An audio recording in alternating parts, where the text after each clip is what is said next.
Hello guys! Tudo bem? Teacher Clau aqui para mais uma aulinha, mais uma dica preciosa aí para vocês estarem se desenvolvendo dentro do inglês. Bom, hoje eu gostaria de falar sobre o Simple Present, o presente simples, tá? Que é um tempo verbal muito comum, o mais importante no inglês. O Simple Present, ele é usado para nós falarmos sobre rotinas, coisas que nós fazemos no nosso dia a dia, verdades universais, como por exemplo, a Terra gira em torno do Sol, tá? Esse tipo de coisa. Mas principalmente sobre as nossas ações diárias. Por exemplo, eu acordo às 7 da manhã, eu trabalho todos os dias, ela passeia o cão às 3 horas, tá? Então, em todos esses tipos de frases, nós estamos usando o presente simples, o present simple ou simple present, como alguns preferem falar, ok? Bom, em primeiro lugar, é importante lembrar que a conjugação verbal em inglês, ela é muito mais fácil do que em português.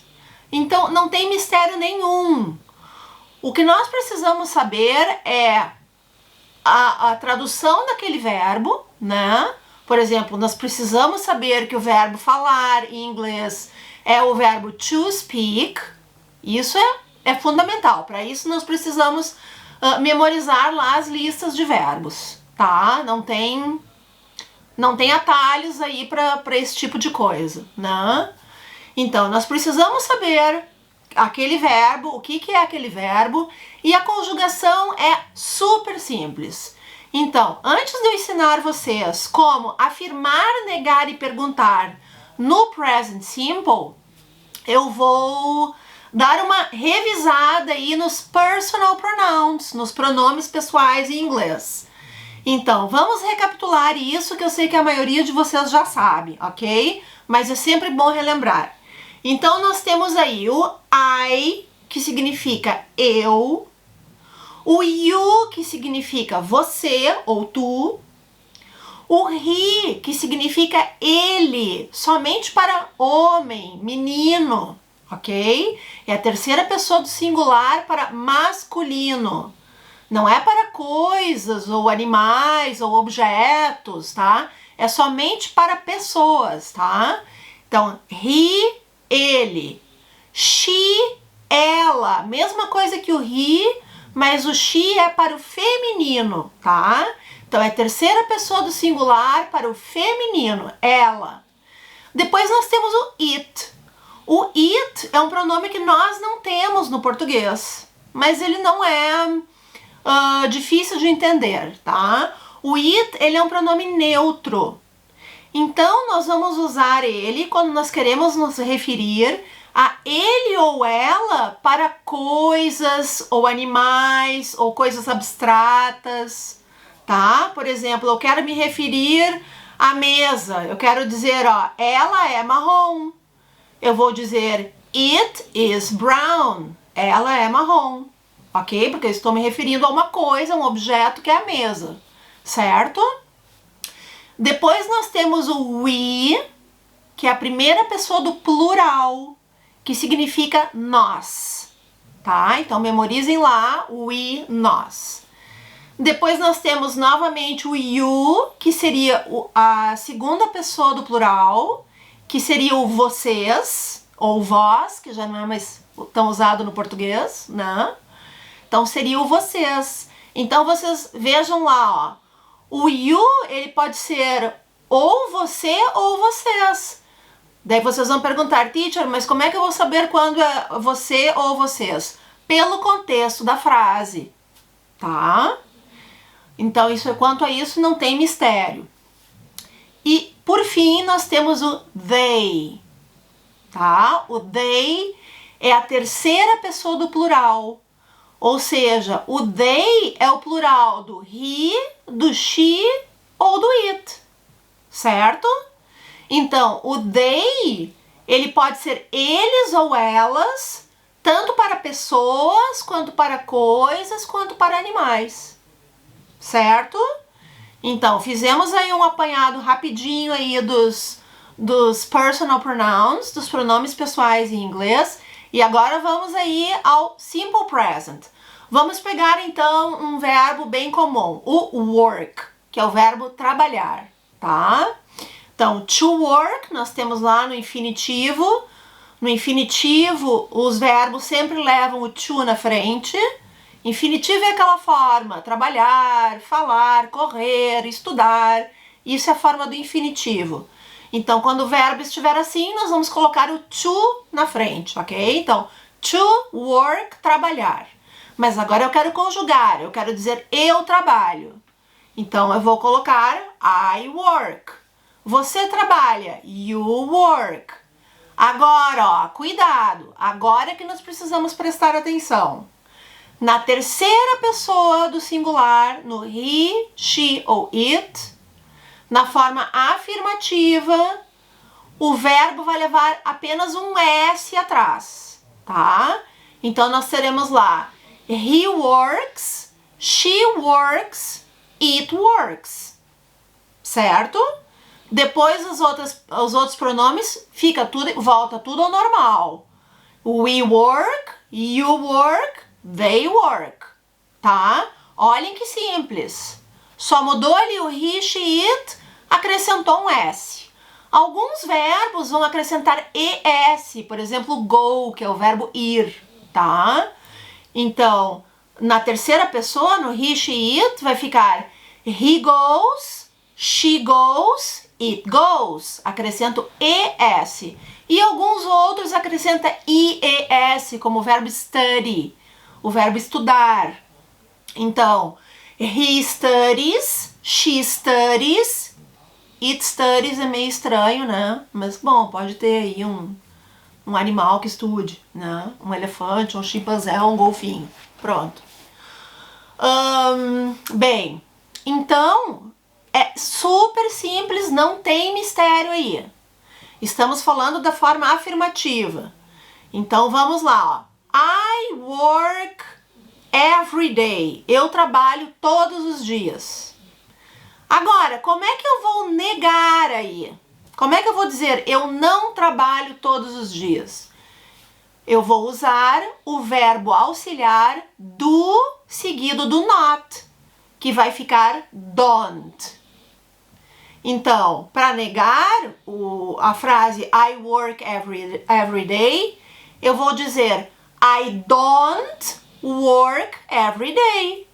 Eu vou colocar o don't antes do verbo e depois do sujeito, certo? Não tem mistério, tá? Então, I don't work, you don't work,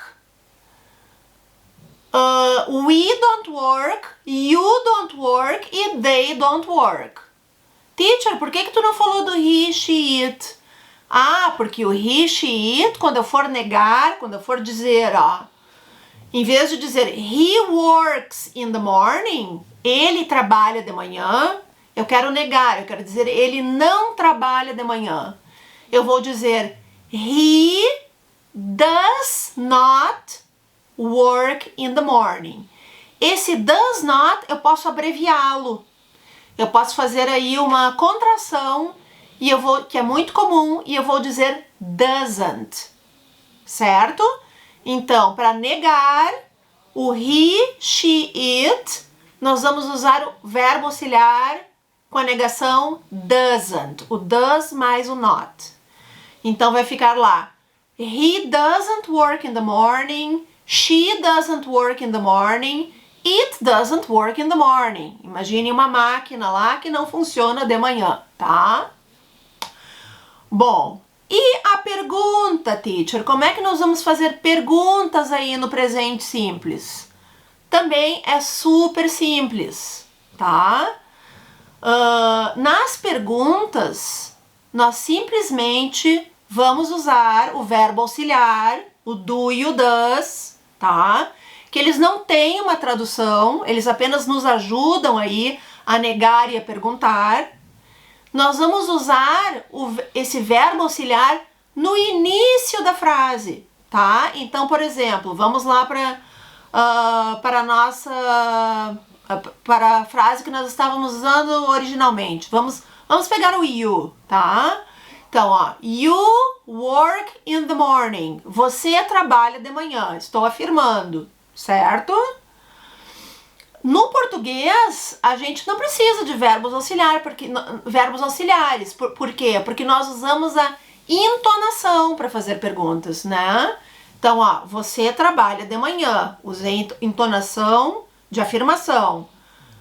E para fazer pergunta, eu vou dizer, você trabalha de manhã? Eu só uso a entonação. A estrutura da frase é a mesma.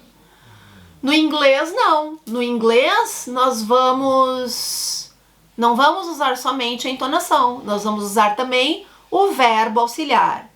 Então, para os pronomes I, you, we e they, nós vamos usar o do no início da frase. Vamos pegar outro verbo live, verbo morar. Então, ó, you live in Portugal. Você mora em Portugal. Afirmei. Agora eu quero perguntar. Com o you eu vou usar o do. Então, do you live in Portugal? Certo? Entenderam?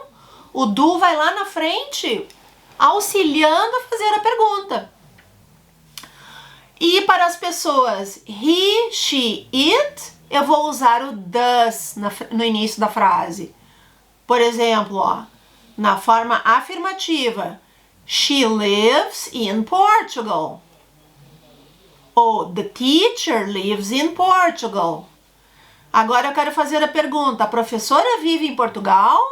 Eu vou usar o does lá na frente e vou fazer o resto da pergunta.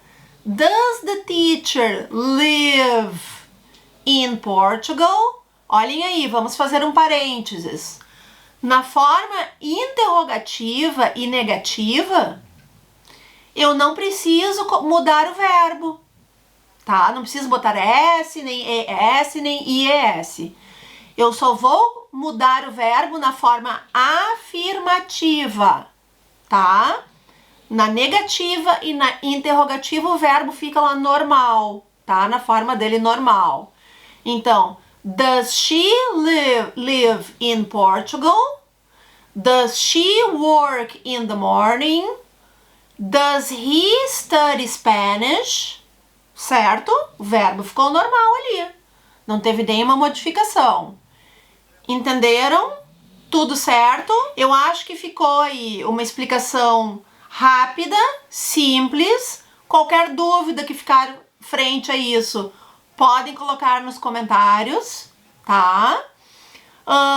E lembrem sempre, o inglês não é difícil, é uma língua super simples, nem se compara com o português, a conjugação verbal é facílima, basta apenas nós memorizarmos ali a tradução de cada verbo, tá? Isso é importante, nós podemos falar dos verbos principais numa próxima aula aí. Obrigado por assistirem até aqui, espero que tenham gostado, que tenha ajudado a todos e vejo vocês então numa próxima aula, vamos falar mais sobre verbos. Beijos, tchau, tchau!